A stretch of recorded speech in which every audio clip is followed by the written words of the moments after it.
Bismillahirrahmanirrahim. Assalamualaikum warahmatullahi wabarakatuh. Nama saya Ahmad Rudi Nur Cahyo, NPM 2111100152. Baik, di sini saya akan menceritakan profil singkat Sunan Kudus. Baik, Sunan Kudus adalah Maulana Ja'far al-Shodiq ibnu Sunan Utsman.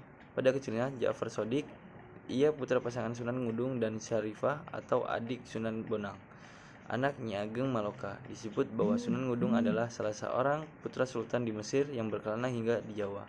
Di Kesultanan Demak, ia pun diangkat menjadi panglima perang. Kegiatannya berpusat di Kudus, Jawa Tengah. Berkat ketinggian ilmu dan kecerdasannya pemahaman oleh orang-orang Jawa dijuluki walinya ilmu. Sunan Kudus banyak berguru pada Sunan Kalijaga. Kemudian ia berkelana ke berbagai daerah tandus di Jawa Tengah seperti Sragen, Simo hingga Gunung Kidul. Cara berdakwahnya pun meniru pendekatan Sunan Kalijaga. Sangatlah toleran pada budaya setempat, bahkan cara penyampaiannya lebih halus. Cara Sunan Kudus mendekati masyarakat Kudus adalah dengan memanfaatkan simbol-simbol Hindu dan Buddha. Hal itu terlihat dari arsitektur Masjid Kudus, bentuk menara gerbang dan pancuran atau padasan wudhu yang melambangkan 8 jalan Buddha, sebuah wujud kompromi yang dilakukan Sunan Kudus. Sunan Kudus juga mengubah cerita-cerita ketauhidan. Kisah tersebut disusunnya secara berseri sehingga masyarakat tertarik untuk mengikuti kelanjutannya. Sebuah pendekatan yang tampaknya mengadopsi cerita 1001 malam dari masa kekhalifahan Abbasiyah. Dengan begitulah ia mengikat masyarakatnya. Bukan hanya berdakwah seperti itu yang dilakukan Sunan Kudus. Sebagaimana ayahnya, ia juga pernah menjadi panglima perang Kesultanan Demak. Maulana Ja'far as-Shodiq ikut bertempur saat Demak di bawah kepemimpinan Sultan Prawata bertempur melawan Adipati Jepang Arya Penangsang. Perjalanan hidup Sunan Kudus. Sunan Kudus salah satu dari 9 wali yang menyebarkan agama Islam di tanah Jawa. Ia diperkirakan lahir pada 9 September 1400 Masehi atau 808 Hijriah. Ada juga yang mengatakan kalau ia lahir sekitar tahun 1500 dan meninggal pada tahun 1550. Makamnya berada di Kudus. Adapun nama dari Sunan Kudus sendiri ialah Sayyid Ja'far Shodiq Ahmad Khan. Mengenai asal-usul atau silsilah Sunan Kudus, ia merupakan putra dari Sunan Ngudung atau Raden Usman Haji. Ibunya bernama Syarifah Ruhil atau Dewi Ruhil yang diberi Nyai Anom Manyuran binti Nyai Ageng Malaka binti Sunan Ampel. Jika diurut, Maulana Ja'far as-Shodiq akan sampai pada Nabi Muhammad SAW yang keturunan ke-24.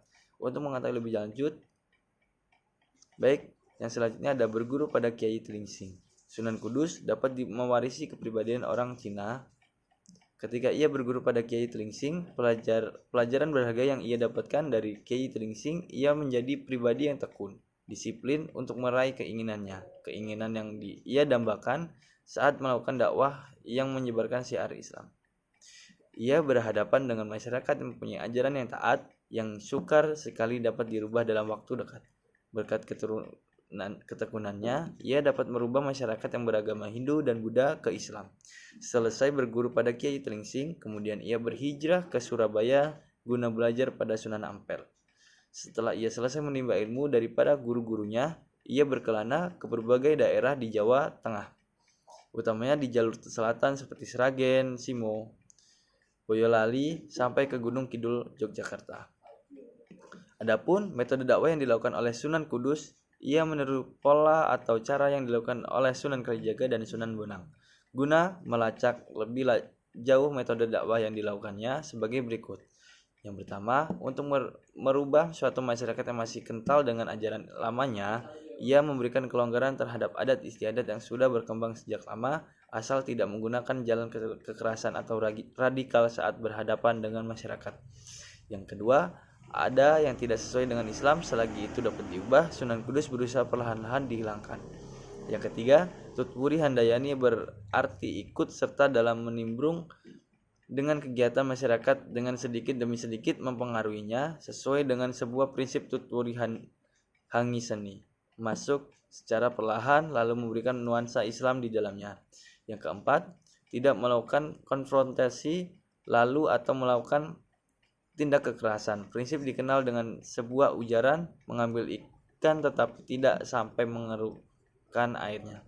Yang terakhir, berusaha menarik simpati masyarakat agar menyukai ajaran agama Islam, sehingga secara perlahan mereka akan mengikuti. Di sini ada strategi dakwah Sunan Kudus. Mengenai bagaimana cara Sunan Kudus melakukan pendekatan dalam bentuk model-model yang ditemui, kecerdasan dalam mendekati umat beragam menarik. Hal itu dapat dilacak melalui kiprahnya yang sampai saat ini masih dikenang. Pendekatan-pendekatan persis dengan cara Sunan Kalijaga, namun ia mempunyai cara tersendiri dalam mendekati masyarakat yang berbeda agama. Untuk mengetahui lebih lanjut bagaimana model strategi pendekatan yang dilakukan oleh Sunan Kudus dapat dipetakan sebagai berikut. Pertama, ia mendekati umat Hindu. Ia mengajarkan toleransi dengan cara menghormati sapi yang memang keramat dalam agama Hindu. Cara lain ialah ia membangun menara masjid dengan model candi Hindu. Kedua, ia mendekati umat Buddha. Ia membangun tempat wudhu yang berjumlah 8. Pada 8 tempat wudhu tersebut, ia membangun arca Gebo Gemarang, karena ia tahu kalau arca tersebut dihormati oleh umat Buddha. Yang terakhir, melakukan pembaharuan dalam acara ritual mitoni, atau acara ini untuk bersyukur kepada Yang Tuhan berkat kelahiran anak. Acara ini sejak lama disakralkan oleh umat kedua agama tersebut. Sunan Kudus merubah pola atau cara menyembahan yang biasa kepada arca diubah menjadi bersyukur kepada Allah. Dengan ketiga model pendekatan tersebut, ia berhasil membawa kedua umat beragama tersebut masuk Islam. Hal ini bertujuan untuk menarik simpati masyarakat agar mudah ikut ke ajaran Islam, sehingga mereka masuk tanpa adanya unsur paksaan seperti yang memang menjadi landasan Islam. Artinya, Sunan Kudus perlahan mengintrik psikologi kedua agama tersebut dengan tanpa sadar mereka masuk Islam dengan sendirinya. Sampai model Bansit, utamanya Menara Kudus, merupakan salah satu bukti berapa Sunan Kudus tidak segan-segan untuk mengadopsi tradisi arsitektur yang selama ini dikembangkan oleh kalangan pemeluk Hindu dan Buddha, sebagaimana umumnya bangunan candi peninggalan mereka.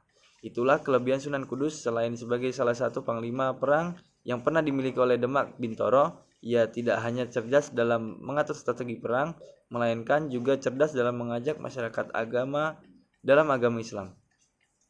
Asumsi tersebut tidak lain hanyalah untuk membawa masyarakat menuju suatu ajaran yang berlandaskan Al-Quran dan hadis dengan mengubah pola pikir yang sebelumnya. Pendekatan ini lebih kepada nilai-nilai kebudayaan serta tradisi yang sudah berkembang sebelumnya. Baik, itu tadi yang dapat saya sampaikan. Kurang lebihnya saya mohon maaf. Billahi taufik wal hidayah. Wassalamualaikum warahmatullahi wabarakatuh.